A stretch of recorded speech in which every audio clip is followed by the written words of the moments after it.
I'm not surprised, motherfuckers.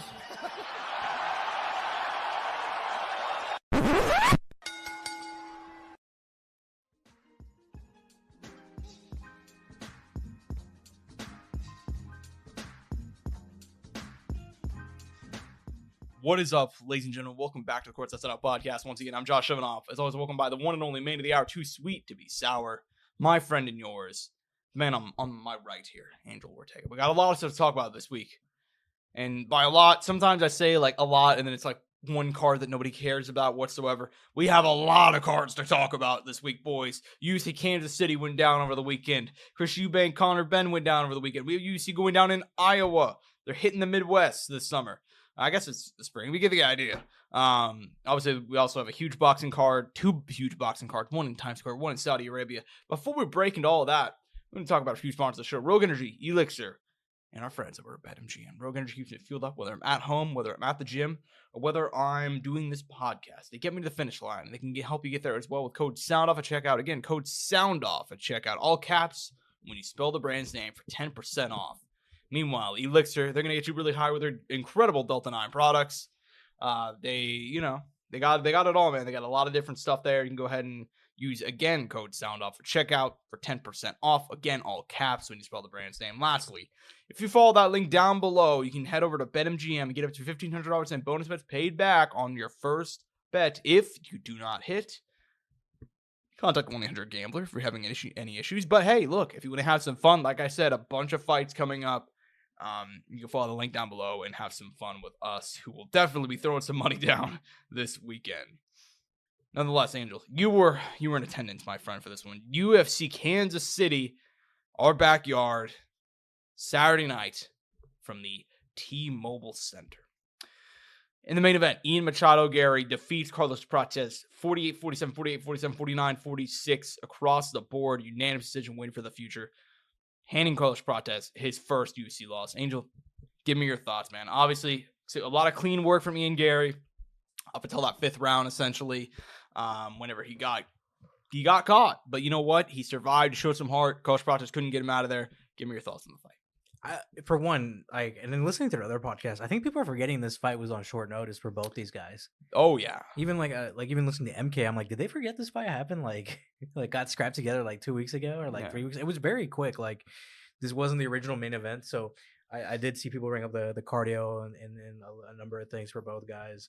And like I said, I've listened to several shows now where people brought up we're mentioning stuff, and I'm like, I think we're forgetting this fight was not the original main event, and that one guy's fighting. Was it 2 weeks earlier than what he was supposed to? And the other one didn't have a fight scheduled at all. Yep. So correct. Yeah. Let's take that into account here for those who didn't know. But overall, I mean, like I said, it was lights out performance for Ian Garry. He looked good. This is kind of the result I expected.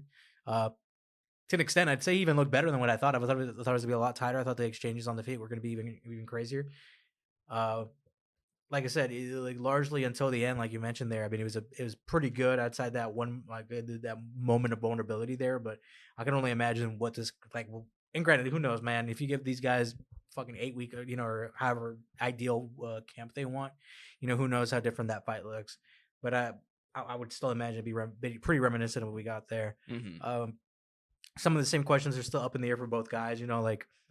Question about the ground game for Prates. Is he kind of like a one-trick pony? Like, has he been figured out? Like, is it just going to be the stand-up and that's it? And and if he can either outwork his stand-up or control the stand-up away or go to the ground, like is that kind of be kind of the roadmap? Mm-hmm. And then for Garry, kind of the questions are still some of the finishing mechanics and stuff like that.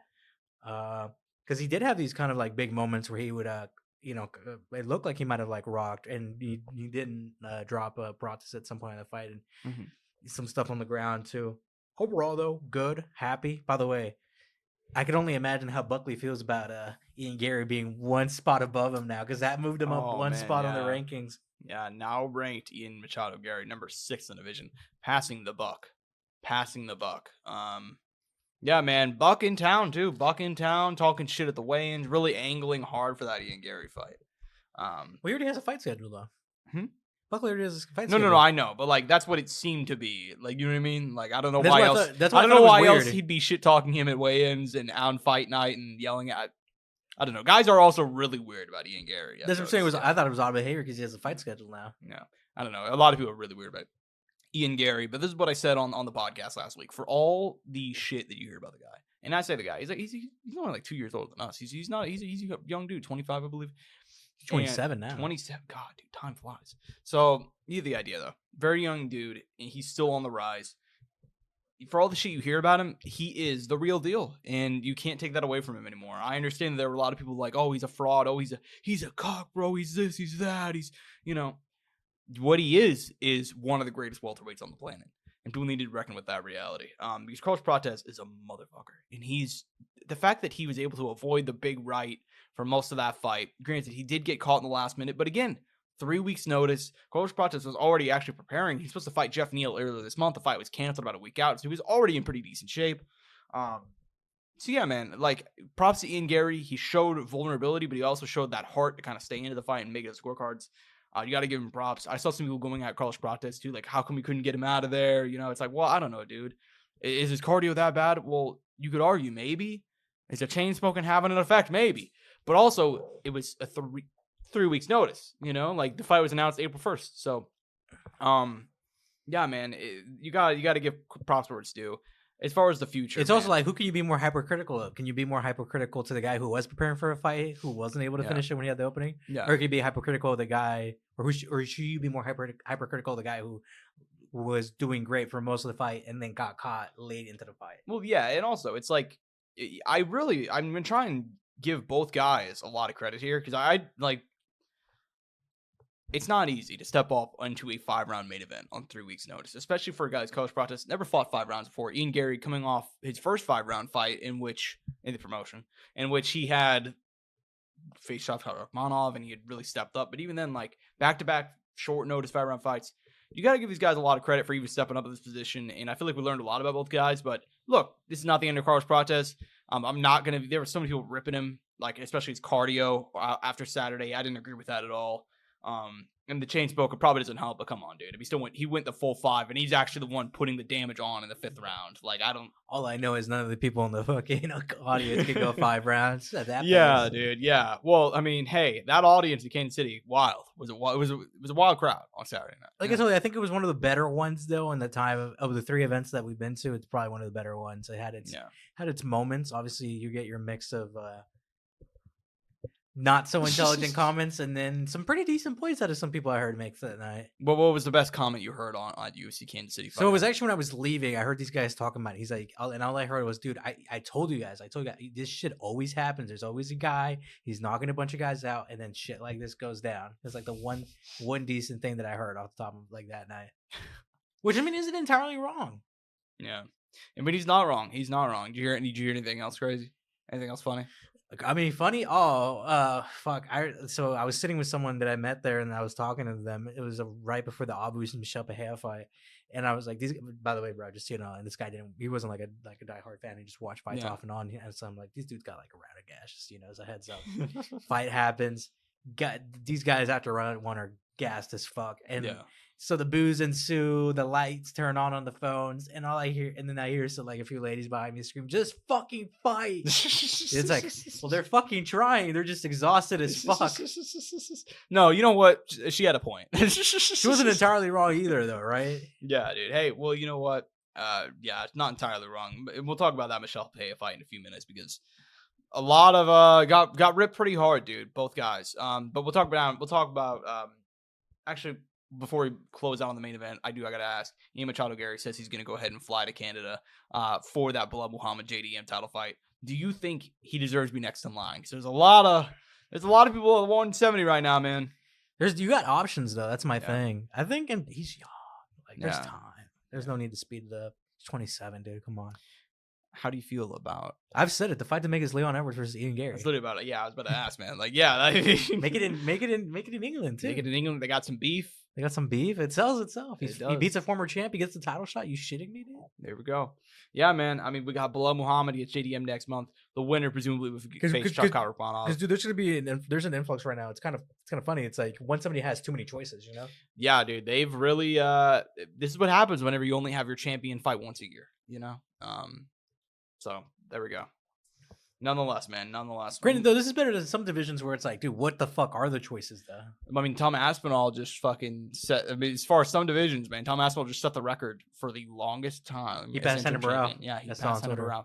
God damn, dude, what are we doing? I mean, I remember, it's funny, I said to you like a month or two ago, like, you know, man, whenever we go to UFC Kansas City, maybe we could just man on the street content. We can ask the people for fight predictions, like, oh, how do you feel about John versus Tom? Dude, that would have been so fun. And then, like, the fight just never got announced. Like, we're still here and about to be made, dude. Bro. That would have been fun to do some man on the street content. Yo, that would have been so fun. That's my favorite type of thing to do. But yeah, I think that's just. What do you think is next for Prates? What choices? Prates, I mean, for him, I think you could almost go anywhere. Like, I think you could fight up or down. I think they're probably going to give him an up, probably because of the fact they stepped up on short notice. And honestly, I think it'd be funny if he fought Colby Covington. I think that's a crazy one. You could even put it in Brazil. But I also don't think Colby would fight him. I think Colby's in that spot where like no. I don't know though. He fought Buck, and I didn't think he'd fight Buck. So I don't know. But I mean, realistically, for Prates, you have multiple options. You can go with him. You can go either up or down. He's at that spot too where he's only ranked 13. You can give him a fucking unranked guy. Do you like any of the names though? There. I mean, if my ideal world is you put him against Michael Venom Page, and you got they're just fucking banging out for 5 rounds. Now, granted, I obviously know they won't bang it out, but you get the idea here. Like a very fun, stylistic, striking matchup for 5 rounds. I think that'd be a lot of fun. I don't want to see him fight somebody like Wonder Boy. I don't want to see him fight, they booked Jeff Neal. I wouldn't mind them rebooking Jeff Neal. I think that'd be a really fun running fight. back. Yeah, I wouldn't mind them. That'd be fun. Yeah, I wouldn't mind them rebooking that. I wouldn't hate it. I feel like it's either going to be Neal or the latter, dude. They're going to give him someone old. Didn't Burns get a fight announced? Yeah, he's fighting Michael Morales in a few weeks. Yeah, I believe. Yeah, I'd probably go Neal. Maybe maybe the loser of the title fight. I don't know. Yeah, I mean that's possible too. I wouldn't mind seeing him against. I don't know. There's options, but then there isn't. I don't know. It's a weird division right now, 170 pounds. So we'll see what happens. Also, guys are booked, and there's certain guys that are probably kind of like trying to wait for their opportunity, like Brady. Oh, yeah. And then you got Shockbot in the wings too. There's a lot. That's the problem right now. Is they have too many contenders. And then we got the Islam factor. Oh Jesus! I know, right? That's God, dude. If they're gonna, if Bilal loses that title, they're gonna fuck over Shavkat and Sean Brady. Yeah, the rest of the division. What do you mean? God, well, yeah, dude. But I'm saying like those two absolutely deserve a title shot. Oh, you could argue Garry and maybe Buck if he beats Kamaru, but like, damn, dude, they're gonna really do that. But anyways, we'll move on to the co-main event. Anthony Lionheart Smith ending his career with a first-round knockout loss. Basically, I'm pretty sure we called this to a T. We're both like, oh yeah, first round, hard-hitting guy out of China. I mean, what are we doing? Well, I mean, dude, 19 victories, 19 finishes in the first round. Yeah, dude, he's a bad man. He's a bad man. Yeah, like it's a fact, dude. He's only lost after the first round, and I think two. So out of the 6 losses, I think they're all first round. Most of them are first round finishes. There's a second round loss in there and a 1 decision loss, I believe. You are completely correct. Yeah. So. Yeah, dude, he's a bad man. He's a bad man. Hey, man, but if he can make it past, I said it that night to the guy I was next to too. I was like, by the way, this guy, he has to make it the second round. If he doesn't, there's probably no chance. Yeah. Hey, shout out Mountain Tiger, dude. Mountain Tiger. And then afterwards... Now ranked. Yeah, now ranked. Called out Yuri Prochazka. And like, hey, man, that's lofty. That's lofty. But, I mean, do you want to have some fucking fun or not? God damn it. Would that not be fun? It'd be a banger. But I think in his case, I mean, he's 26, which... Oh, yeah. I mean, he's deceptively young. I didn't realize he was that young until like we started previewing the fight. And he's a ranked 205er, especially in a state where the division is not going to move quick. Make your money, bro. Make your way up the ladder. So fight Bogard Guskov next, who's literally ranked 13th. Yeah, dude. At that point, yeah. Yeah, like... I mean, he just fought Anthony Smith. Why not fight Anthony Smith again? Like... Yeah. No, I mean, basically, right? And like I told Josh in the pre-show, just so you guys know, retirement fights are even sadder in person when the fighter loses who's about to retire. Yeah. So Anthony Smith wasn't sad though. He was just pretty pissed off after the fight. Who did you see? You had the overhead angle. Did you see who flipped him? Like why he was flipping off? It was some fan, some guy chirping. I couldn't really see. It was really hard to tell. Okay, all right, fair enough. I know you were all. Angel was our on the ground reporter that night in Kansas City. So yeah, trying live. Yeah, he's going live. So yeah, I mean Anthony Smith. We kind of did this last week, so I don't think we have as much to say. But I mean, hey, hell of a career. I mean, he had a great run at one point. He fought for the belt once, nearly fought for it again. wins in 2 divisions in the UFC. Fought in so many promotions. Yeah, damn near 60 fights. Well, we said it. He talked about this. I forgot. He talked to Ariel. I can't remember Ranek, but he's like, I probably have. He's like, I have. It's over 60 fights. They're just not on Tapology. Yeah. Oh well, indefinitely. I mean, especially if you're including amateur, the guy probably fought. No, he's talking about pro fights that just didn't make it to Tapology. Like he fought pro, like he weighed in and everything. It was a legitimate professional fight. They just didn't end up on a Tapology. That is how it was back in the day. So I absolutely believe. Yeah, I forgot who I was listening to, but there was some guy, some other fighter I heard mention that. They're like, dude, that guy probably has like 20 more fights. They're just not on his Tapology. Yeah, which is crazy to think there's guys out there like that. They just didn't end up on the record like they do now. Yeah, dude. I mean, he finished out his career with 60 fights. By the way, promotional package they put together really nice. Like, they gave him a really nice send off. I will say that. Yeah, and I saw some people shitting on him, being like, they gave Anthony Smith this, but not Stipe Miocic. It's just like, well, that's not really the lesson to take. It's like the fact they should have done it for Stipe too, but I'm not mad they did it for Anthony Smith. Yeah. Like, the guy worked his ass off. He's been a company man. He does commentary. Like, come on, dude. Like, yeah, he's a good dude. He's been around the company. Dude, he's been fighting the UFC for, like, a very long time. Like, even, when did he make his debut?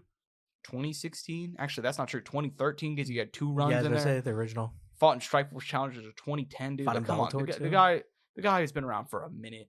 Good for Anthony Smith. I'm happy he made some money, and good for him. At 36, I hope he didn't take too much damage, but I mean, that's it was 60 fights though. I mean, that's. And I thought about this. I was like, dude, the name Lionheart isn't so much about the heart in the fight, if not the heart of the fight in real life, dude. Like the willingness to like be there and like make it to change. Like he wasn't meant to be in this position, That's why his peers respect him, because like people are like, why do people like this guy?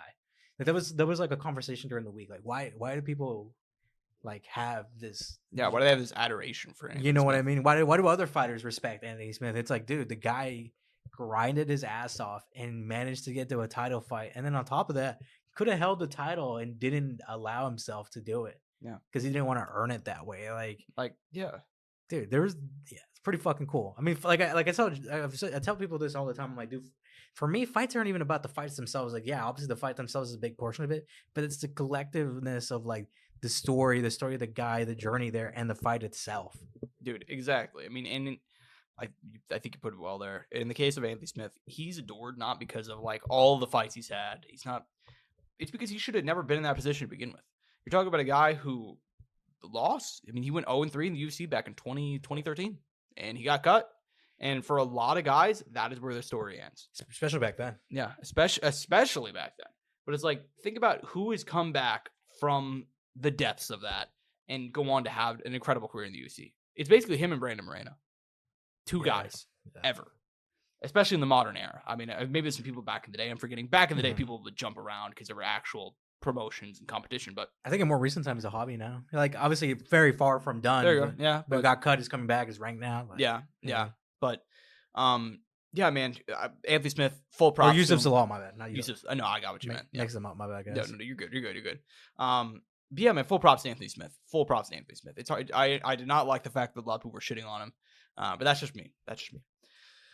David Oama, we're just going to go on down. David Oama defeating Giga Chikadze, kind of the breakout performance we kind of been looking for, not really breakout. We get to the point here. We knew he was good, but first win over like a really top tier guy, I'd say Giga, even though with all the time off there for a minute, he did. Yeah, I mean, he's still very solid on the feet. Man. But once you get him off his wheelhouse, once you get him out of his comfort zone, that's where things kind of. Yeah, and I think what was it, 4 takedowns from David Oama? Let me double check. Also a little 3 takedowns. Excuse me. Yeah. So good stuff. Also, Giga older now, been through injury.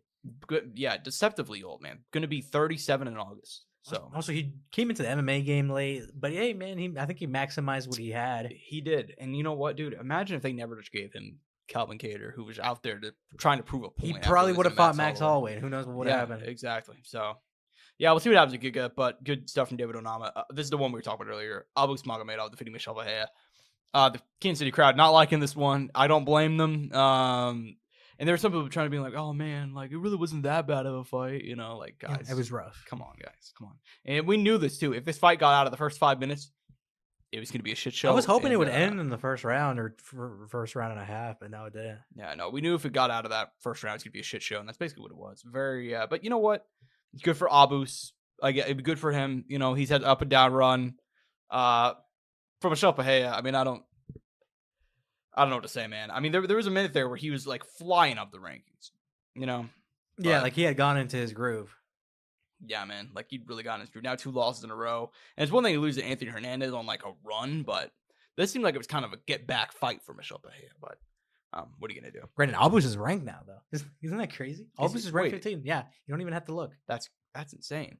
Stayed at 185, right? Oh man, goddamn. Anyways, I love this fight. Just an all around banger. Randy Brown, Nicholas Dalby, putting on a show, man. Ends up being Randy Brown getting a come from behind second round knockout win, flattens Nicholas Dalby, and I believe that's the first knockout loss in Nicholas Dalby's career. And if you're gonna lose by knockout, actually a fact? That is correct. Yes. Holy if shit. you're gonna lose by knockout for the first time in your career, YOLO, dude. He went out like a baller, dude. He got rocked. It's like, you know what? Fuck it. We're just gonna swing it out and see what happens. I gotta say this, coming to Nicholas Dalby's defense, people were shitting on him after that. Why? Like I heard some people in the KC crowd yelling at him, like being like, because he was, he's 40, and they were like, retire. I'm like, dude, Nicholas Dalby is one bad motherfucker. Dude, I hate fans so much. Dude, like, I hate a lot of it. Like before this fight, he had that banger against Renat Farkhadinov that you could have argued he won. He knocked out Gabriel Bonfim in the second round. Yeah. He had that win over Muslim Solikov, slip over Warley Alves. And then, I mean, you can just go look at these guys' previous fights. I always reference this. He had one of the bloodiest fights ever in Cage Warriors, where they literally had to stop the fight because there was too much blood on the canvas. The guys were actually physically, like, they were slipping on each other's own blood and couldn't continue the fight. And I think it was like a 5-round fight. I could be wrong, maybe 3. Dude. Nicholas Dalby's a savage. And they yelled, I'm like, retire, dude. That guy's, I mean, granted, he's 40. If he wants to retire, he can. But I'm like, dude. And by the way, respect. He knew he was compromised, and you know something? He said, fuck it. And he went after it. Yeah. Dude, he realized, okay, fuck, I don't know how much I got. It's either him or me. And he went for it. Yeah. I respected the fuck out of that. That's the reason why I just said, like, I hate MMA fans. I don't know how you can watch that fight and be like, oh, man, Nicholas Dalby, you suck, bro. And like, what? Dude, he had the right idea. It didn't pan out for him, but he was like, I got to go for it. Got caught. It is what it is. He was already compromised anyways, but he sent it. I mean, he knocked him down previously. Like, it was a banger back and forth. Fight of the night. $50K for each guy, too. I mean, 50 G's, baby. 50 G's, baby. Yeah, just ridiculous. So, yeah, good win for Randy Brown. Still good stuff from Nicholas. Just want to give some love to Dalby, man. Absolutely. We got to give some love to this man. Ikram Masalakarov, dude. We knew. Yeah. If you didn't First round knockout win. Yeah, man. I'm still interested to see where he goes. Obviously, he had that moment where he stepped up against Whitaker, where it was definitely too much too soon. Oh, man. But by the way, it just clicked in my head because I noticed it was Muniz. You remember when you were asking me about like other crazy comments that I heard? So it was Michelle Bahia, always Magomedov fight. It's like during that fight, I do remember someone here like next to me being like, "Wait, what? This guy's a Brazilian. Why doesn't he go for a takedown?" I'm like, "Man, this guy hasn't seen Michelle Bahia fight, has he?" Dude, why isn't he like using his Brazilian jiu-jitsu, bro? Actually, those were the words that were. That's so funny. Yeah. Anyways, good stuff from Ikram Masalakarov. Yeah, excited to see where he goes. Moving down the prelims, Matt Schnell defeating Jimmy Flick. I mean, we knew. Yeah, we knew it was gonna be a banger, and it was a banger. Evan, we didn't even talk about the fact that both these guys came out of retirement for this fight. No, we did not. No. Are they back? Like, do we know? Are they I think they're. back? I think. Well, I'm pretty sure Jimmy Flick was back before this, so I know he's definitely back. But Yeah. maybe he might be getting cut because I think this is his 3rd loss in a row. So I hope not, but I could be wrong. He's either lost 3 in a row or 2 of his last 3 or we something. need to talk about UFC roster. We didn't 4 of even his last 5. Excuse me. So my bad. Go ahead. No, I was gonna say we gotta talk about that later. There's been like 4 or 5 guys who've cut and cut recently. Like that I was a little surprised about. Yeah, I can't remember who it was though, so I'll have to pull that back up. But yeah, man. I'm sure if you go UFC your roster, watch your roster tracker. We can talk about it here in a minute. Yeah. But let me see. Oh yeah, Cortavius Romeus was one of them. I saw that. He was the do or die fighter though, but I kind of did enjoy him. Calvin Lauren, Lucas Alexander, Pedro Falco. Yeah, that was it. 4 guys. I thought there were some other ones in there that didn't get mentioned. Kevin Jousset. Kevin Jousset? Yes. I thought he was already cut before that. My bad. But anyways, man. Yeah. I mean, as far as the rest of Kansas City card goes, Evan Elder picked up a solid win over Gage Young. Chris Gutierrez defeating John Castagna by split decision. That fight got some shit too. Yeah. Damon Black. By the way, Chris Gutierrez, 2nd time in a row in Kansas City, and I remember last time the crowd really. Oh, that was a Penny Ramirez fight. Yeah. Where they were both just kind of staring at each other and CG hasn't gone. Yeah, no. Rough times. Damon Blackshear defeating Alex Angeli. Good win for him, man. Damon Blackshear still he's improving, man. You see it fight to fight, man. Malcolm Wellmaker defeating Cameron Simon. Man, this was, finish of the night without a doubt, right? Man, yeah. Sent him to the moon. By the way, Cameron Simon now 3-3 in the promotion. Never would have expected that, man. I wasn't that high on him, but I definitely thought he had a hot start, man. It was 4 rows on the win if you're in the contender, plus the wins he was coming off, leading just into the UFC. And it's just been like the most tragic turns ever. And I wonder why. He's 24. He's really young. He has a lot of time for things to like turn around, but it's just kind of a little heartbreaking for me because I did like him. I like the guy. Yeah, and it's not like he's losing a bad competition. C-Rod, Peyton Talbot, and Malcolm Wellmaker. Like, those are all genuinely pretty good people to lose to if you're going to lose to somebody. But by the way, Malcolm Wellmaker getting the bonus. He quit his job yesterday morning, I think. Let's go, dude. Let's go. I mean, it's embarrassing that these guys have to have jobs, but I mean, well, granted, Malcolm Wellmaker, UFC newcomer for the most part. No, but you get what I mean. Even rookies in the NFL don't have second jobs. This is fighting, man. It's a different journey. I know. I'm just saying. But dude, no, that was there should never be $1 billion corporation where somebody can't, has to work 2 jobs basically. All jokes aside, though, this is a feel good moment though. I feel a good moment in this from Malcolm Wellmaker, and I feel a good moment for Cameron Simon, but I don't know. Like I just respected the fact that this guy was super public about it. By the way, he was like super into the whole fight process. Like I saw him uploading videos. Sharing his story, making content, like, I gotta respect someone who's putting effort in like that outside of fighting too, on top of the actual fight itself. I appreciate guys that do their own promotional stuff, yeah, man, you got to do it in this day and age. But good for good for Malcolm Wellmaker. We'll see what happens to Cameron Simon. I hope they give him like a decent tune-up. I know they won't because it's the UFC and they'll probably give him like some kid on the rise that they want to push instead. And all those fights he's had are really hard. Yeah, dude, that's what I'm saying. Like, God, 135 is a killer division, dude. It is. Jacqueline Aram defeating Poliana Viana. She ran through Poliana Viana. I did not expect that one. I know Poliana has her issues, but Jacqueline is like a limited fighter. Yeah, well, Poliana, she's very hot and cold. Very hot and cold, and one night she'll beat the shit out of a guy, next night she'll lose to a tiny girl. Yeah, literally. Dude, she was Jacqueline Oram. Apparently, she's higher on the pound for pound scale than that robber from a few years back. So, on the power scale, dude. Yeah, no, but jokes aside, good for her and such to Poliana, but we'll see what happens. Dude, flying knee knockout, second fight of the card. Timothy Cumba defeating Roberto Romero. Brutal. Did that guy like deserve a bonus in hindsight? Like, I'm thinking absolutely more. This is why I don't know why they only give out 3 bonuses, but I guess 4 if you count fight of the night. You know what I mean? Like, I don't know. I'd prefer if they give out more, man. Because, dude, how are you gonna pass on that guy? Like, damn, dude. Yeah, like in hindsight, I'm kind of thinking like, damn, maybe that guy like. And dude, you could not have landed that anymore. And who knows? Maybe Dana has been said to give backroom bonuses. Some stuff behind the scenes afterwards. That is true. And he doesn't always publicize them, which respect. But hey, man, hopefully he got a little something. Yeah, I hope so, man. Because that was impressive. You could not have landed that more clean if you wanted. So good stuff from him. And then opening up the card, Jocelyn Edwards knocking out Chelsea Chandler inside 1 round. Hey, man, we're Jocelyn Edwards fans here. Okay, we're Jocelyn Edwards fans. Yeah, that's all I gotta say. Good stuff from her. And Chelsea Chandler coming out of the Nick Diaz camp. Now 2 losses in a row. We'll see what happens there with her. But by the way, Jocelyn Edwards now 6-4 in the UFC. Yeah, a lot of fights. She's been very active. Yeah, and I feel like she's getting better. So 2021 to 2025 has been her run so far. Very active. So I appreciate it. Didn't she fight in Kansas City last time too? That's what I'm saying. Yeah, there you go. I wonder who the most active female fighter is. She has to be up there. Wouldn't it be Loopy? I'm betting it's Loopy. She has to be up there too. Yeah. I'm sure someone has the math on that shit. Probably. Anyways, man, we're gonna hit a recap as well over the weekend. Obviously, this one I don't think we'll have as much to say as I will, but I gotta talk about it, man.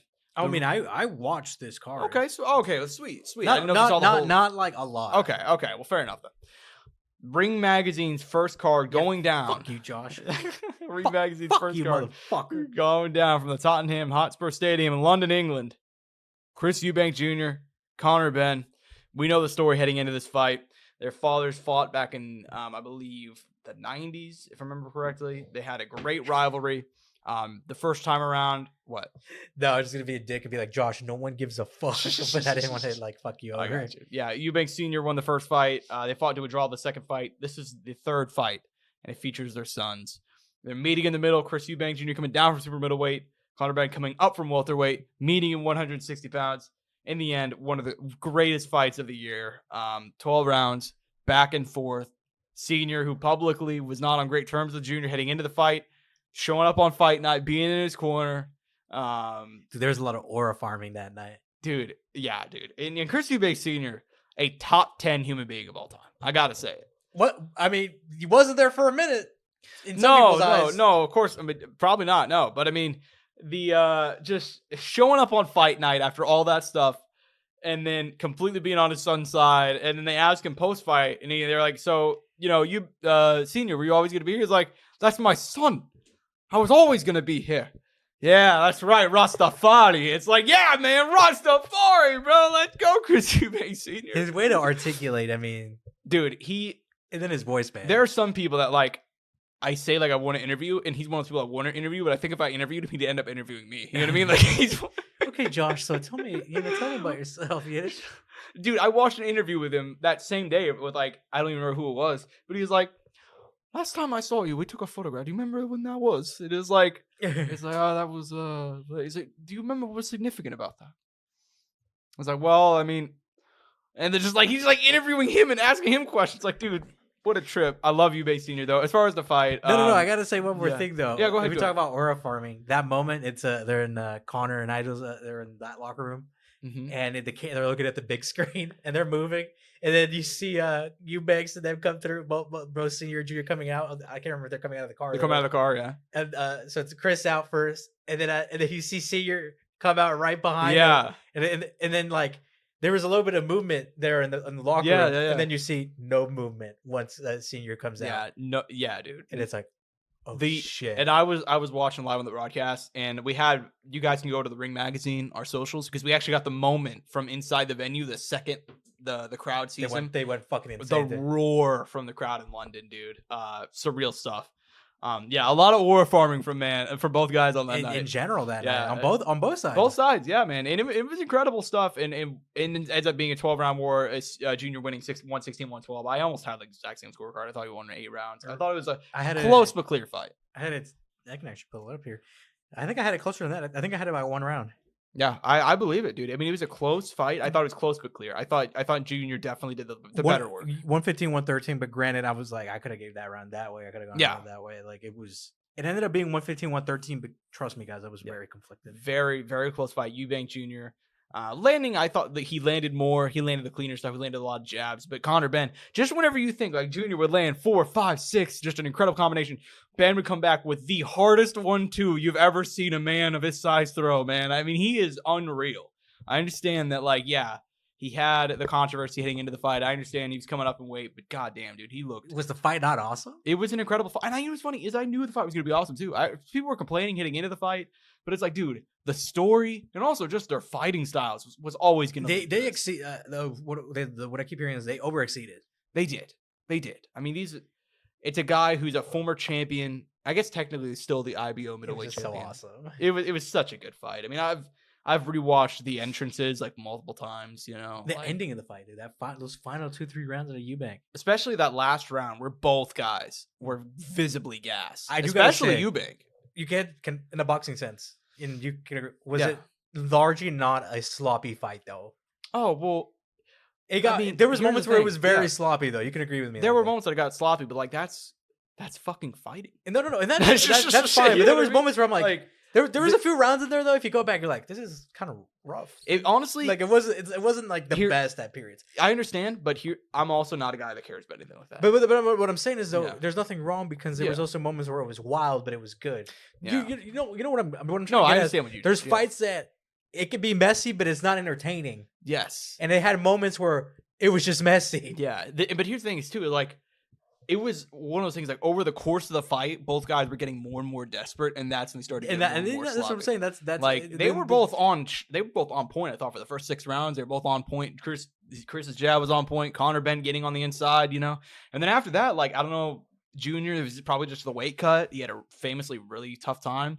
Probably got gassed, and then he almost went the kind of Joe Calzaghe, like, all right, I'm gonna get in close, and I'm gonna hit you with these slap punches, and just gonna throw 17 of them if I have to. You know, because that's what I got to do, you know? So, fantastic fight. I loved it. I'll probably watch it again. Next up, though, the rematch.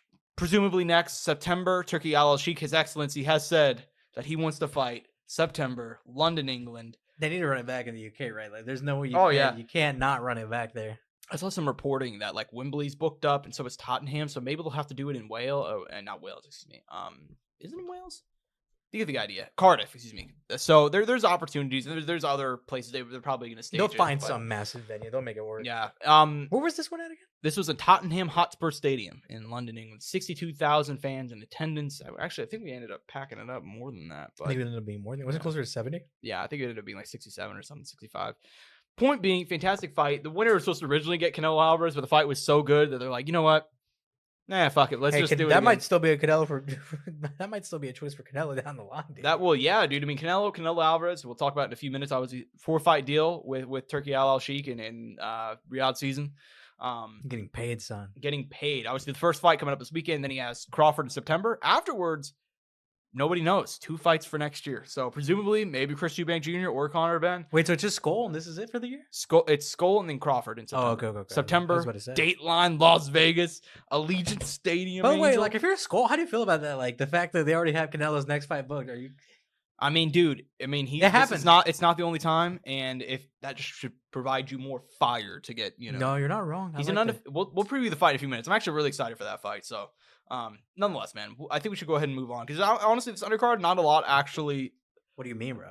I mean, it was 5 fights, and there some mixed bag. What do you mean? Anthony there Yard, were 5 awesome fights. Anthony Yard defeating Lyndon Arthur. Kind of shocking that I'm gonna say this. Yeah. Anthony Yard winning a decision is impressive, if you know what I mean. Oh, well, both guys were gassed. They really went. They got the power and sounds like big an Anthony dudes. Yard fight, dude. Yeah. Hey, man, he swings and he bangs, and I love it. And all 3 fights of these guys were a lot of fun, so I'm happy to see that. Aaron McKenna largely dominating Liam Smith. I was surprised by this one. I thought he would probably win, to be honest with you, but I did not expect him to dominate Liam Smith. Liam Smith, a dog, and getting dropped in round 12 with just a beautiful body shot. Great stuff from the young. He got his first signature win. Great stuff from the young Aaron McKenna. Vidal Riley defeating Chev Clark. Man, Vidal Riley, dude. I mean, Chev Clark, and that's the thing too. Chev Clark is so good, but he made him look like he was just one step ahead of him the entire fight, man. By the way, have you seen the highlights for that? No, I watched the whole thing. Okay, so I don't need to see highlights, my friend. Okay, I was there. So DAZN uploaded highlights. I do the highlights, Angel. Well, DAZN uploaded the highlights. Yeah, I know. And they were absolutely fucking trash. Really? Dude, you the comments even like said it. Like that's dude, they did not highlight that fight at all well. Damn, that sucks. I actually thought it was people were shitting on it night of too. I thought it was a fine fight. They uploaded it on the Ring Magazine's YouTube channel, so got you. Yeah, thank you. So I need to go back and rewatch it. I watched a little bit of it, not a lot of it. I was really tired trying to rewatch it. Yeah. And look, man, full props to Vidal. I mean, beautiful boxing in there. So, and Chev Clark will be back. Very talented guy, heavy hitter. Just one step behind on this night. And then Chris Smith defeating Brandon Glatton. The first 6 rounds of this fight were just a fucking slugfest, dude. Brandon Glatton, if you don't know him, the guy goes in there and he's just gonna go in there and try and kill you. That's it. Just moving forward, constant pressure, big hit, heavy hands. CBS kind of being able to evade, ended up getting a unanimous decision win. Good for him, and we'll see what. Also, another thing I gotta say, the commentary that night was not the best in my personal opinion at times, respectfully. Yeah, I mean, I've heard a lot of complaints about that. So they had their moments though. Like any, I mean, and that's just commentary. I think guys they're gonna have good nights. It's a mixed bag, you know. It is. It's a long night, dude. It's 5 fights, 12 rounds. It's a lot. It's not until you start working these events behind the scenes where you see all the work that goes into it, and it's like, damn, dude. I could really see how some stuff gets messed up occasionally on fight night from other companies. Obviously, I've worked on the media end for my whole career, but I'm kind of getting to be on promotional end to get to see it. But yeah, man, fantastic event. We got some more events to talk about this week, my friend, including in Iowa. Yeah, the UFC's going to Iowa this Saturday night, Angel. I know you're really excited to go down to Des Moines to see Cory Sanhagen taking on Davidson Figueiredo in the main event. Cory Sanhagen has not been seen since he deserved a title shot before fighting Umar. I don't even know if he said anything there. Yeah, with how hard you just. I'm sorry. Yeah, he hasn't been seen since he deserved a title shot before he fought Umar Nurmagomedov. Instead, they had him fight Umar Nurmagomedov and ended up losing by unanimous decision. Prior to that, he was riding a 3-fight winning streak. Sung Gadong, Marlon Vera, Rob Font, not a single fight close in there. Taking on Davidson Figueiredo, coming off. Not a single fight close in there. Not even the ones he lost. No, I was referring to the winning streak. No. I mean, but Figgy coming off a loss himself, a UD to Peter Yan back in November. Prior to that, also riding a 3-fight winning streak, Marlon Chito Vera, Cody Garbrandt, Rob Font. So former flyweight champion, kind of still trying to make a splash in 135, trying to get that title shot. Do you think he can, Angel? Give me your thoughts on the fight. I mean, look, it's Figgy. He has power. We've seen it at this weight class. I mean, if he can land it, he's going to rock the shit out of you. Fighting Cory, though. Good striker, good ground game, especially nowadays. Incredible mindset. I mean, he's one of the guys that I feel doesn't get enough respect from the fan base. Because this guy, like, wants to entertain you. Like, he wants to be fun. Granted, he doesn't always get the opportunity because of how he has to fight or how the fight or however his opposition is fighting. But this guy just likes to fucking fight. Like, genuinely. Like, you listen to him talk and how he talks about fighting, I think he just likes the violence of it, too, sometimes. As far as the pick'ems, I'll go Cory. I think Cory's got in the bag, dude. I think Davidson's gotten 37 now, older. Saw him fight Jan, younger guy, especially was at the kind of the peak of this division. Because we think he did fine leading up until the major fights in 135. I just don't know if he's going to be able to maintain and win fights at the top half of 135 now. Yeah, I think that's a good way to put it. I mean, for me, I'm a big Cory Sanhagen guy. I kind of just alluded to that during the whole intro, saying he deserved a title shot already, which he did. But I think he's going to go ahead and pull off a win here, personally. I think obviously, I think Figgy could probably take this to the mat and have some success, but I think just the size advantage for Cory is a big deal. I think the fact that Figgy's now getting older, and you kind of saw in that Peter Yan fight, granted, has Figgy always been like a 5-round cardio monster? No. But he really slowed down, especially heading into the championship rounds. Cory's a guy with great cardio. He's light on the feet, hits hard. I know he's gonna keep the range. He has dynamic finishing. Exactly. And yeah, man, I'm not very worried. I'm not very worried about like Cory Sanhagen getting caught by something here. I think he's gonna have a path to victory. He's gonna take him down. He's gonna try and get that sub, and we've seen Cory sub. So yeah, we'll see what happens. But for my money, I would go Cory Sanhagen. My thoughts. Yeah. My 2 cents. That being said, man, this card's like low key really loaded. You gotta call for what it is. Call main event: Rene de Ritter, Bo Nickel. I mean, Rene de Ritter, obviously the former one championship star, now in the UFC. He is 2-0.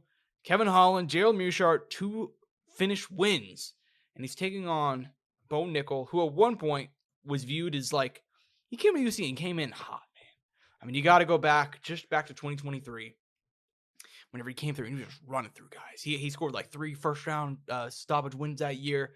Last year was a little bit more iffy. I mean, he had the Cody Brundage fight at UFC 300. A lot of people were like, okay, he doesn't. This fight does not deserve to be on UFC 300. Cody Brundage is not that level, and Bo Nickel's still on the rise. Don't really get it, but he ended up getting the win. Fine. The Paul Craig fight, which was just a snoozer in NYC last year.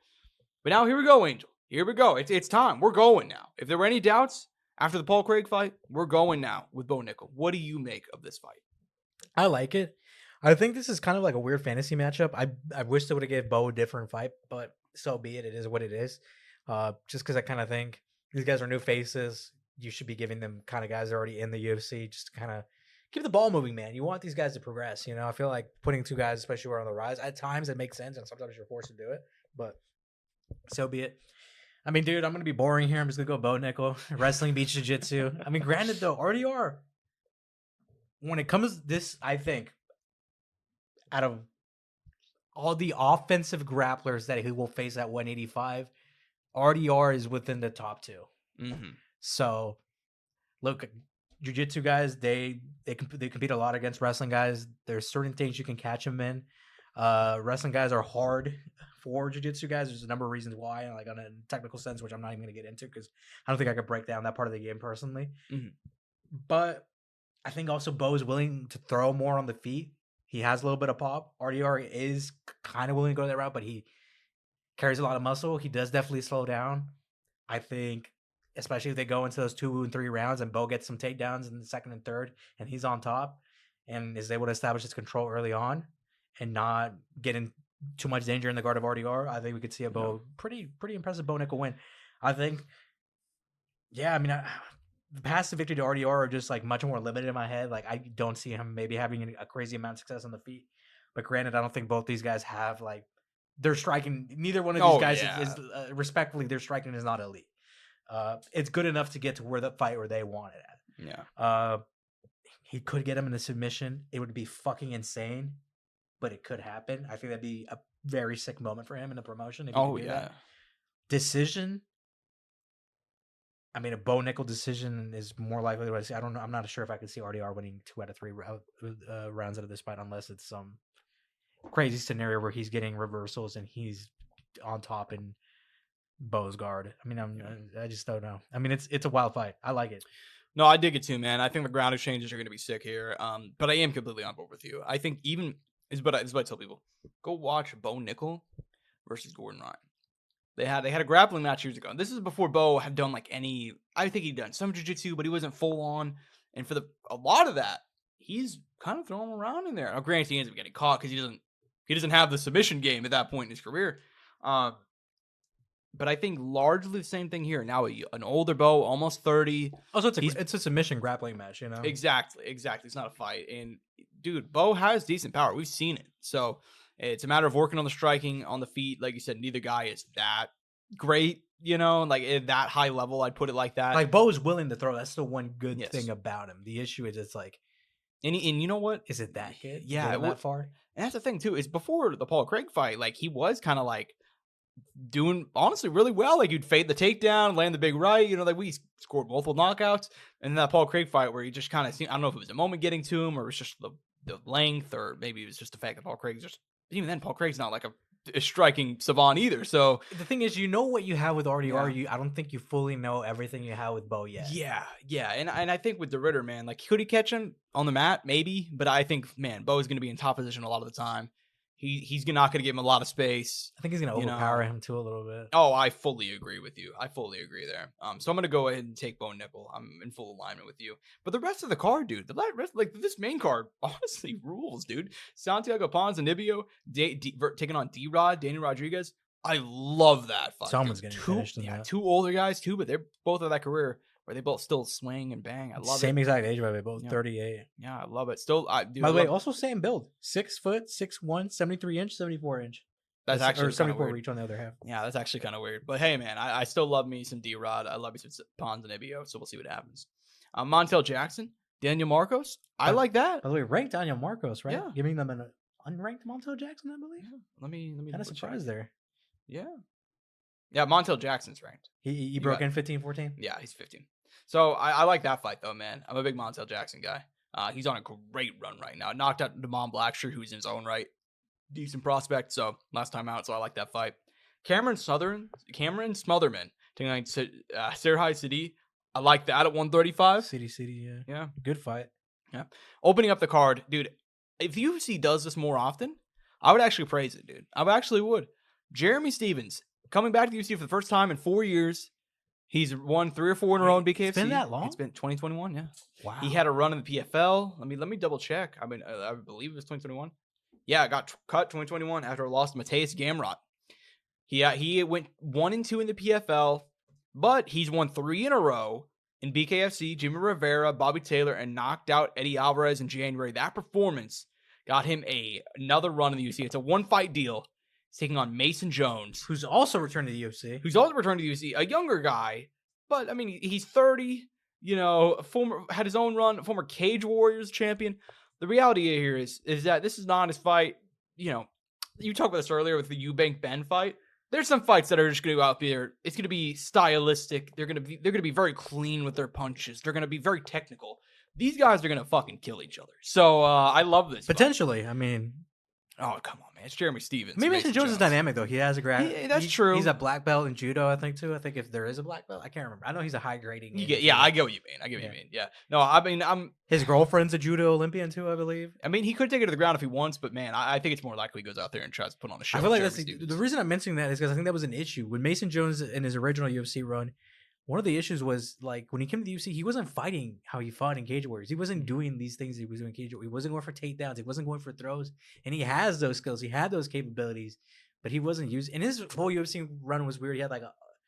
he had like a weird fight with Oama where Oama came up late. Yeah, Always fought him at 55, but had his moments. Which down the line, Oama 55, that might be crazy. The Phil Davis fight, which was insane. I can't remember his other one. He had that no contest in there, but I think he got his eye poked and couldn't continue. I mean, it was a shit show there for a little bit. Yeah, against Alan Patrick. Yeah. So number of things there. So I kind of wonder if on this run he's gonna be more like, dude, I'm gonna fight this full MMA game that I know I have, rather than just try to stand up and bang. That's possible. And he probably. I'm expecting him to somewhat mix it up on Saturday, but also at the same time, I don't know, man. Like, it's clear what they're doing for. This is a clear fight booking for a reason, man. But we'll see what happens. I'm happy Jeremy Stevens is back, though. I think it's a fun thing, man. I mean, a hometown guy, if they're coming to the hometown and they're still like active and they're still somewhat decent and can put on a good show, why not give them a one fight deal? You know, shit. If you go to Russia, Fedor, hey buddy, I know you're 47, but I mean, what do you fight? Oh, I mean, it wouldn't even make sense. Dude. I mean, knowing Dana, Francis Ngannou, Arlovsky. Yeah, I wouldn't hate that. Yeah, Fedor was talking about a boxing match with a couple of people, but nothing ever came together. So I don't know. Maybe that's for the better. Yeah, probably. Jana Santos taking on Miesha Tate on the prelims. Miesha Tate she's won, I think, 1 or 2 in a row now. Oh, she hasn't fought since 2023. I know. Against the Fighting Panda. Yeah, who's now retired. Dominated her. OKC native. City of champions, soon to be Oklahoma City. By the way, this fight is pretty well made. Like, it actually kind of makes sense for both these gals. Yeah, you know what, dude? I'm here for the Miesha Tate resurgence. I really am. She's been doing a lot of interviews lately. She talked about trying to talk up a fight with Kayla, which I don't know how well that would go for her. I just don't know how Miesha. I don't know how far Miesha's gonna make it. I mean, there's also been delays. She's been, had losses around on the way there too. Yeah. Look, you obviously only know what you see, and we haven't seen her in a year and a half. And the last fight she had was Julia Avila, and she dominated her. So, look, maybe she'll have something here. I mean, Jana Santos also, I mean, she's coming off a win over Chelsea Chandler, but 3 losses in a row before that. She's had her own inactivity. Because she had a child, obviously, with Thiago Santos, PFL legend Thiago Santos. So yeah, man, we'll see what happens. Like you said though, that's good matchmaking. Ryan Loder taking on Osman Bekov. I like that fight. I like some Ryan Loder. Should be fun. By the way, Ryan Loder good, but holy shit, Osman Bekov. Like, they finally signed a guy from that ECB ACA, because they never signed. You've been calling for that for a while. Well, they haven't had a lot of guys signed. He's already fought once. I wonder how this fight's gonna go for. By the way, Ryan Loder, a guy that I didn't like when he was on Tough, and I didn't watch a lot of that season. He wasn't the guy I was necessarily looking at to have the kind of success he did and end up getting a contract. But good for him. Yeah, he's doing fine. I mean, he's a fun guy. Mm-hmm. There's a couple of tough veterans on this card.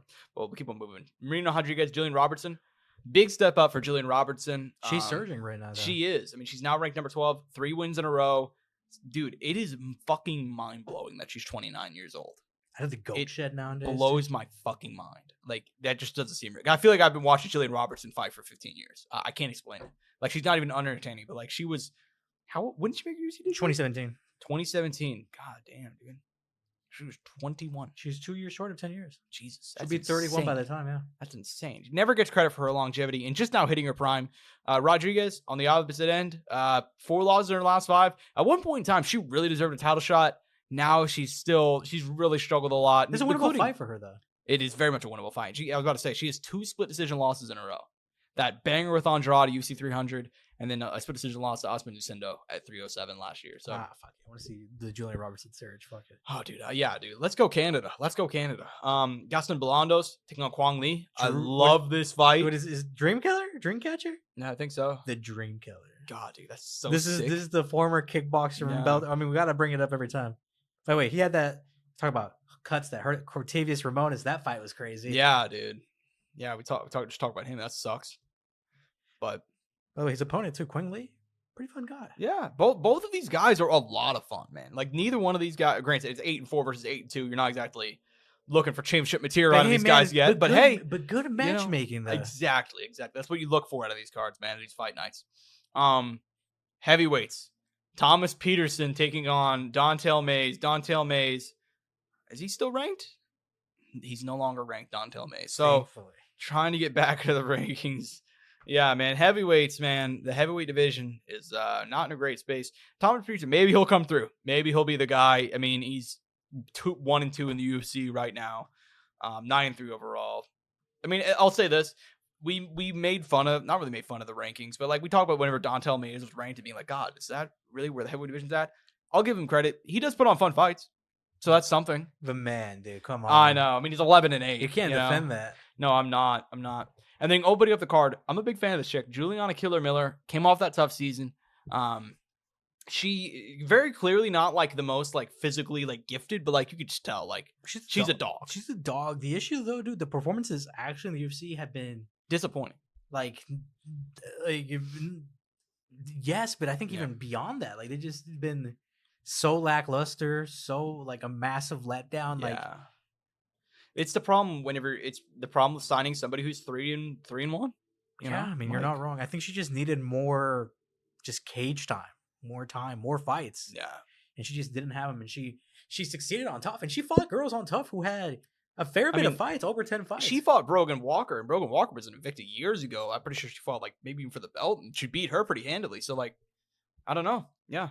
I mean, it's I don't know, man. It sucks. I mean, she like you said, she came to UC, she won the tournament, and she lost to Veronica Hardy, got pretty much dominated in that one, and then Luana Santos put her out and won. And she hasn't fought in a year and a half. We'll see. I think she had been dealing with injury, but man, she's definitely injuries, and I think like her mom passed away too. Oh, fuck, that's so feel bad for killing. This is a must win though for her. Like I think she has to win. I know she's on the tough contract, so she probably has a fuck ton of fights that are going to pay her like 10-10, but like I'm sure the UFC doesn't want her around anymore. Like they'll take care of that real quick. Exactly. And at this point, I mean, we've talked this, and Ariel Helwani said this as well. I'll give him credit for coming up with the turn. He's like, MMA is in a recession.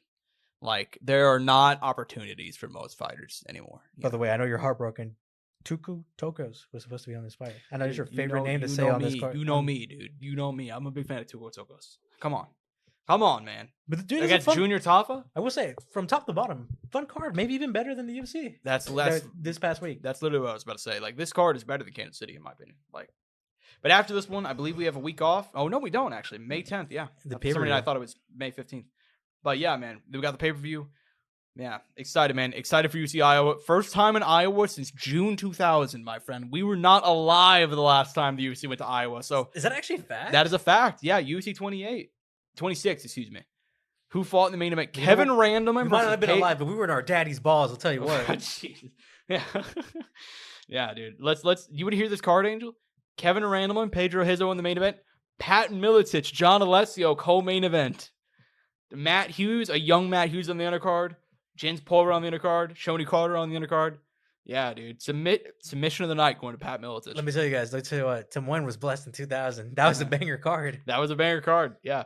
Yeah, they're blessed as well, man. They're blessed as well for this Saturday. That's a fun card, man. I hope they have a fun time. So I always like seeing cities. By the way, I was there when I was waiting outside at the St. Clair's. Like I was telling you, there's a guy who's like, I'm actually from Iowa, so I'm actually going to drive back home, and then next week I'm going to go watch the Iowa card too. That's so based. Good for that guy. Yeah. Yeah. Dude, hey, have some fun, man. I really like that the UFC is actually going out of their comfort zone. Because forever it's been Vegas, New York. It's crazy how fun it is when there aren't any effects, right? I know. Yeah, exactly. So happy to see it. Speaking of interesting locations, Angel, my friend, not sure if you heard, there's a boxing event going down in Times Square, New York City, New York, the heart of New York, in Manhattan. Man, there's 3 main events. Let's just be honest here. There's 3 main events for this card, okay? Tagline is Fatal Fury in Times Square. I think we should probably go top from up down.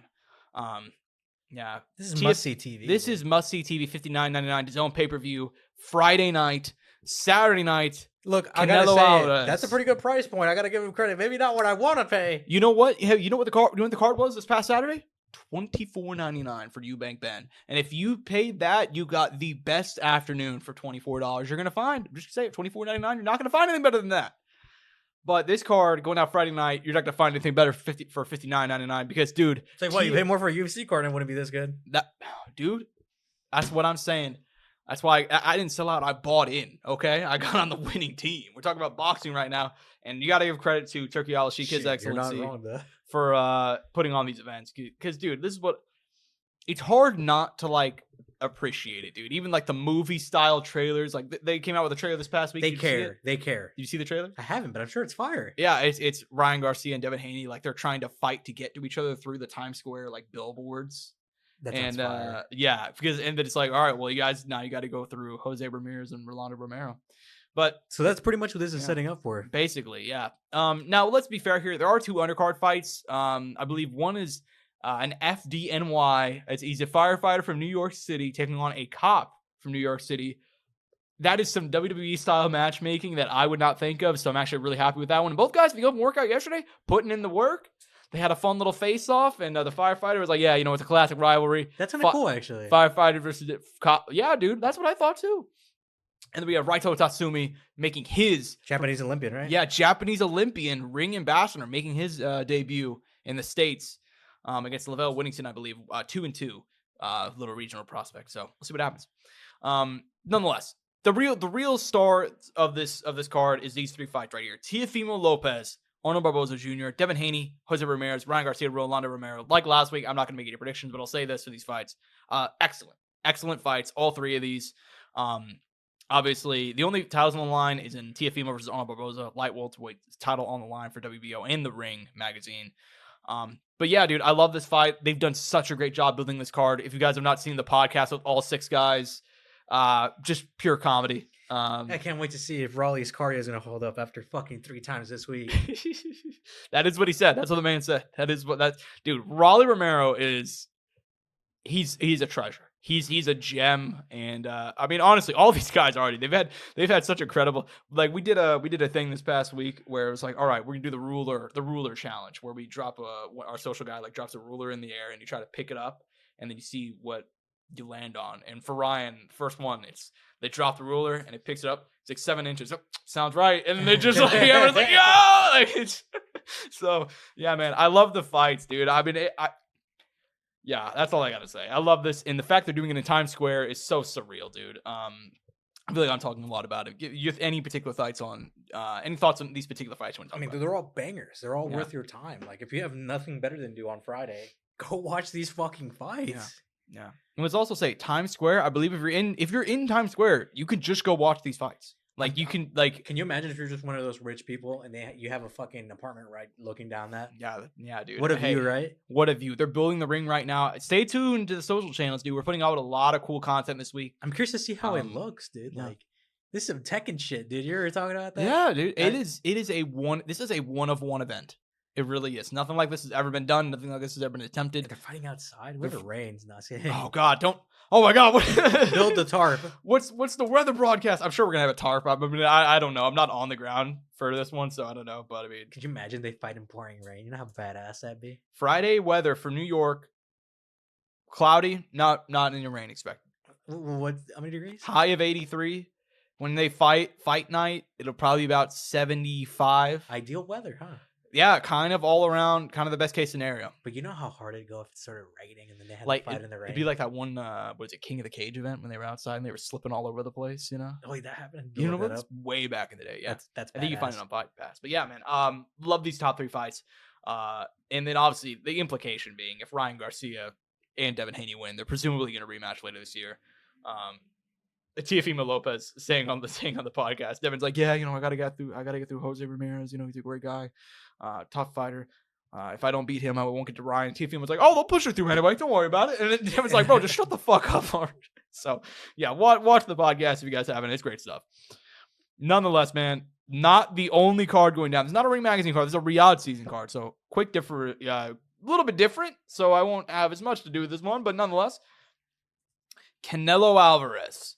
I still think the biggest star in boxing, 34 years young, still holding a few titles at super middleweight. I believe the only one he's not holding is the IBF title, which is held by William Skull, who 23-0, I believe, out of Cuba, largely unproven as far as facing top level guys. But now here we go, man. You're going straight to the top level, taking on Canelo Alvarez. Man, what do you make of this fight? Going down, I believe, Cinco de Mayo. So, Cinco de Mayo weekend. So, it's a little banger, dude. I mean, it's a good fight. Like I said, dude, William Skull, man with nothing to lose in this scenario. I think Canelo's the one for pretty much the stage of his career. I mean, like, he's got all the odds against, like, he's the one who has to come out and perform every time, right? Like, obviously, his opposition they need to be the ones that shine in. They need to be the ones that have these breakthrough moments. You know, they need to be the ones that make the change history. You know, be like, I got that win. You know. Yeah. Yeah, man. And as far as it goes, I mean, obviously, Canelo Alvarez is a monumental favorite. And I know there's some other fights on this undercard. Martin Bacoli taking on F.A. Ajagba. There's a couple other good fights, but dude, Bruno Saras versus Jaime Munguia. We gotta talk. Yeah, about. They're running it back. That's a banger of a fight, man. Yeah, they're running it back. Jaime looking good for most of that fight, and the 6 gets caught, and that's it. I'm also gonna say this: Jaime Munguia has impressed me a lot. Not in terms of his fights, in terms of his character and the way he's progressing in his career. The fact that he lost to Canelo, and honestly, I thought he was going to get ran through way worse against Canelo, but he had some moments. He stayed in there. He actually brought the fight to one of a lot of certain guys recently. Granted, he lost to Bruno, but you know what he did? He's like, well, fuck, I got to level up my game. I got to go train with Canelo. That's it. That's the man to learn from. And now he's training with Canelo, dude. What a Floyd Canelo shit right there. Yeah, man. dude. You love to see it, man. So excited for that fight. Excited for this whole event. By the way, they got another former Olympian here. Marco Verde, bronze Olympian, Mexican bronze Olympian from previous Olympic Games. Yeah, that's kind of cool. They're giving another shine at another Olympian like that. Yeah, dude. Just a fantastic weekend of fights, man. Between the UFC and boxing, you have such a great selection, whether it's Friday or Saturday, man. So shit, they got fights Sunday too. That's true. We got fights Sunday. Yeah, man. It's a huge week. But nonetheless, man, I think we should go ahead and move on because we have a few other news bits to get through. Not too many, but we got a few. Yeah, my ass hurts. I'm just gonna say it on the show. I mean, we've all been there. Long night, huh? My ass just hurts from saying this shit. I know, I'm kidding. We now know the retirement fight of Dustin the Diamond Poirier. After an illustrious career where he's held UFC gold, fought in WEC, fought the biggest names the company has ever seen, he will be retiring July, UFC 318, New Orleans. Max Holloway, BMF title on the line, the trilogy going down. This is the one we thought it was going to be. We knew it was either probably going to be him or Gaethje, maybe even Ilia Topuria in the mix. In the end, it ends up being blessed. Give me your thoughts, Angel. Fucking perfection. I mean, what else did you want? It was either this or Gaethje. There was no other choice, in my opinion. Yeah, and we'll say this too. Dustin Poirier said he wanted Gaethje. He said that was his main choice. But the UFC was like, we'd rather do the Max Holloway fight. And he's like, you know what? I love Max too. Did you see how they proposed the one-night tournament? Yeah, dude. Did you read the comments on that on Instagram, by the way? What? People were like, tournament in one night for these guys. No one would ever sanction that. In the back of my head, only if you guys fucking know. You guys, there are so many new MMA fans who have no idea what they're missing out. They just don't know. They just never bothered to look into that. Dude, it's not even ancient history. Bellator did a one-night tournament back in 2017, I think. Phil Davis won the thing. Dude, Invicta. Yeah, what are we talking about, dude? Oh my God. Yeah, so that would have been sick. It was Max, Dustin, Justin, and then who? Number one comment on that, the post that I'm talking about. Yeah. Both guys would be physically messed up by the main event, even if they won their fights. Well, I mean, it is possible that they would not have been able to. I understand it all in one night's impossible, but if they actually wanted to, they could spread it out between weeks. No, dude, they wouldn't need to spread it out between weeks. I mean, presumably, obviously, it depends on the damage you take. That depends for every one-night tournament. But I mean, they want someone to die. Question mark. They could have booked it. I don't care. Point being, they didn't book it, and instead we're getting Max Holloway BMF title UFC 318 in July. Love it, dude. I'm happy Dustin gets to retire in his hometown. He's always been very upfront about how much Louisiana means to him. He's never shied away from the fact of where he's from and where he wants to be. So good for him. For Max Holloway, man, you win this one, you're right there. I mean, we know the implication for him, man. I mean, obviously he's coming off the loss to Ilia, but even then, still a top 10 guy, a lightweight, holding the BMF belt. We'll see what happens, man. I love the fight. Excellent matchmaking, in my opinion. And that's the one I wanted. I understand Dustin wanted the Justin fight. I don't know, man. There's something about that Max rivalry, man. Because I understand, technically they fought twice already and Dustin beat him, but I don't consider that first fight a big deal. You know what I mean? Max's debut, short notice for Max again. 3-0 Max at 20 years old. Fighting, dude, this is the first time where the circumstances have been clean. Yeah. There's a camp. Everything's good. No excuse. That's the reason why I wanted to see it. People forget, man. First fight was short notice for Max. Second fight was short notice for both guys. I think 4 weeks. Muffin top Max, as the story goes. So Here we go, man. Could you imagine if Max's like actual lightweight run is Justin Gaethje knockout and then a Dustin Poirier win in whatever fashion he gets it? Dude, that would be insane. Obviously, he has the loss already to Dustin, but that was a while ago. He doesn't like really settle into 155 like that. It was short notice. Like, no, dude, Max gets a win over here. Dustin, is he like in the title picture now? He is. He has to be with wins over Justin and Dustin. Yeah. He has to be. That's crazy. And holding the BMF belt? I mean, come on. Like, I understand it's not a real belt, but for the UFC's sake, it basically is. Isn't that crazy? There's a reality where this guy ends his career with 3 belts of a BMF belt. You know what I mean? Yeah. Yeah, man. I love it, though. I love the fight. Excited for it. Perfect send-off. So, and I'm sure they're going to do it really, really well for Dustin in New Orleans. Nonetheless, we have a quick preview. I mentioned that there's fights going on Friday, Saturday, and Sunday. There is some MMA fights going down on Friday, not just boxing. There's a quick little PFL preview. PFL 4 going down from Universal Studios, Florida, and Universal Orlando on the back lot. We got Phil Davis, Rob Wilkinson in the main event. I love that fight. The first round of the light heavyweight tournament.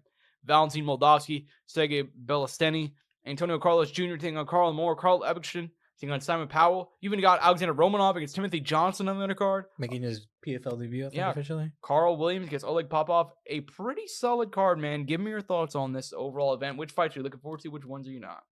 Not looking forward to? Damn. No, I'm being a dick. Just tell me. Damn, Josh, you fucking villain. I mean, all of them, dude. I really don't like Alex Pelosi, bro. Like, it's just. I mean, dude, I'm excited for all of them. It's heavyweights and light heavyweights. I mean, it should be a night of bang-outs, I hope. Yeah. Excited to see Romanov's debut. Excited to see Moldavsky. It's been a minute. And I'm actually curious to see how Phil Davis performs. Like, I feel like it's been how long has it been? I'm actually kind of curious. Been a minute. 2023 against Cory Anderson, split loss. So, with Bellator, by the way. This will be his first fight under the PFL bracket. So, yeah. See how the Mr. Wonderful is doing these days. Mm-hmm. How much he's got left in the tank. He's 40, man. Yeah. Turns 41 in September. Well, yeah, and honestly, in my opinion, Mr. Wonderful, I've said this for a while now, like for years, the most disrespected man in MMA. The resume is incredible. Obviously, former Bellator champion. We could run him down. I mean, Yoel Romero, Leona Machida, Liam McGarry, Linton Vassell, King Mo, Manuel Newton, Glover Teixeira, Leota Machida again, Vinny Magal-Harris, Little Nog, Tim Boach, Alexander Gustafsson, Brian Stan. The guy is beating the who's who of the light heavyweight division. So it'd be cool for him to win another title here in the PFL, but we'll see how that goes. Yeah, man. I think when you're looking at all-time 205ers, like he's actually decently high up there. Shit, man. I feel like he probably has to be top 10. Granted, that's not me thinking too deep. Maybe like top 15. Yeah, top 15, top 10. Like he's somewhere in there. Obviously, the champs are always going to lead by far. Even then, if you're dominating guys like Glover Teixeira and Alexander Gustafsson back in the day in the UFC, I mean, and you're still going at 40 and winning fights. I was going to say, he holds wins now over former champs. Moldal. So, yeah, man. Good for him. Nonetheless, it's a fun PFL card. If they've actually done a very good job this year, I'll say that of the PFL. The issue is, it seems like it's too little too late.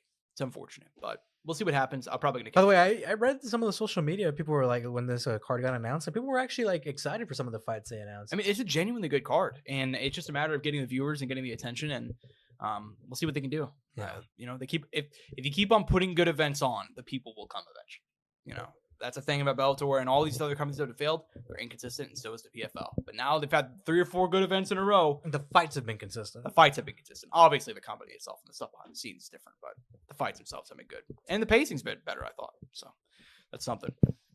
We have one last thing to talk about. The Smashing Machine. We got to talk about it, Angel. You and I have actually been keeping up with the development of this movie. We've talked about it on the show a fair few times. We're both, in addition to being combat sports fans, we're also cinephiles here, okay?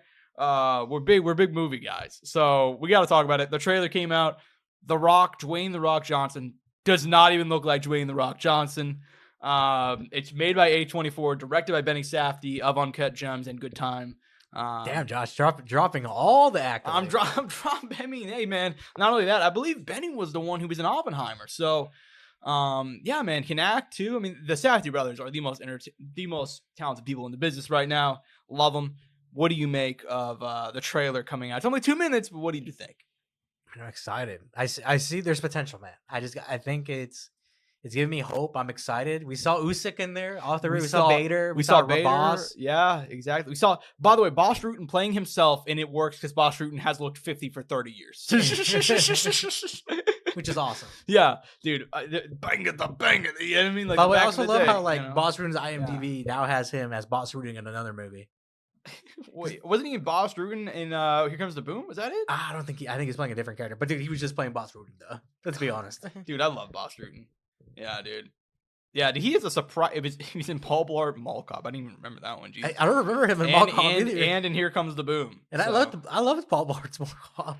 Yeah, I did. I'll be honest. Yeah, dude. He showed up. He showed up in the first one and the second one, and he played a different character. I don't even remember him being in it at all. Probably like small side character. Yeah. Anyways, famous actor Boss Rutten, El Guapo. Also, hey man, you got to give him props. Yesterday was the 17-year anniversary of his most famous role, himself in GTA 4. So, wait, he was in GTA 4? You didn't know that? No. Oh, dude, you got to go home and play GTA 4, man. You know what's funny? I remember that was one of the first GTAs I actually got like really to experience.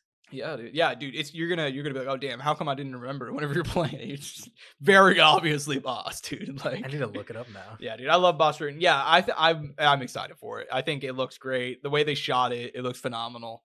Some people were shitting on it, and it's like you guys are just gonna hate everything, you know? Like that's my thoughts on it.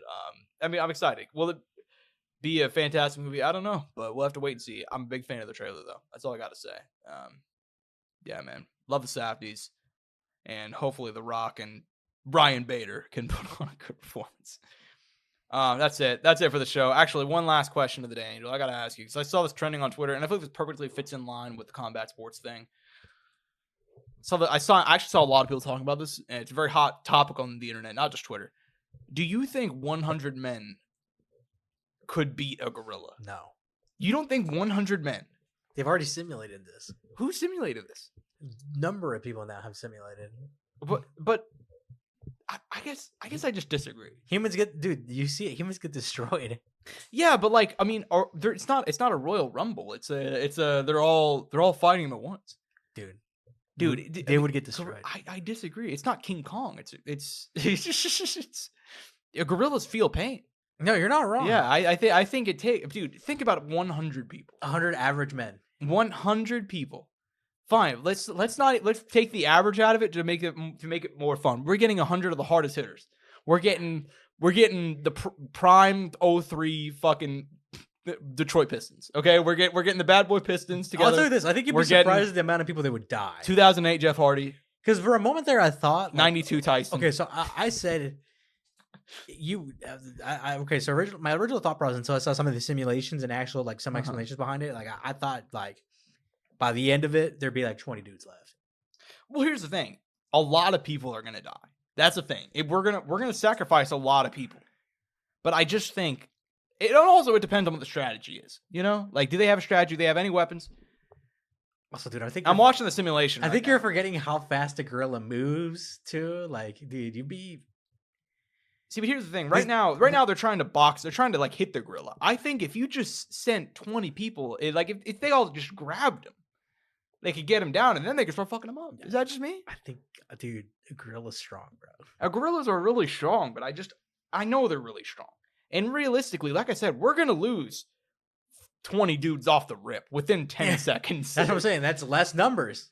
But at the same time, those 20 dudes presumably will have done some sort of damage. Also, do you expect these 20 guys to go at the gorilla confidently? Here's the thing.